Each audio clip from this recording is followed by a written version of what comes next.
পতিত স্বৈরাচার আওয়ামী লীগ সরকারের সংসদ সদস্য ছিলেন সাকিব আল হাসান। শেষ ১.৫ বছর ধরে তিনি আছেন দেশের বাইরে।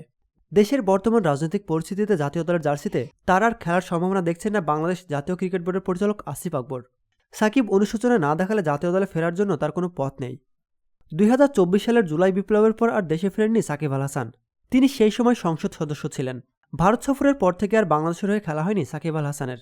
দেশের একটি ক্রিকেট ভিত্তিক গণমাধ্যমকে দেওয়া সাক্ষাৎ করে আসিফ আকবর স্পষ্ট ভাষায় বলেছেন, সাকিব যদি অনুশোচনাহীন থাকে তবে আমি সম্ভাবনা দেখি না বাংলাদেশের হয়ে ক্রিকেট খেলার।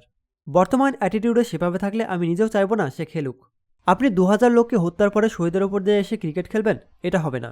যদি সে অনুশোচনা করে ক্ষমা চান তবে হয়তো পরিস্থিতি ভিন্ন হতে পারে। এভাবে কিছু একটা হয়ে আসতে হবে। সাকিবকে সাকিব আল হাসান হয়ে আসতে হবে, যেটা আগে ছিল।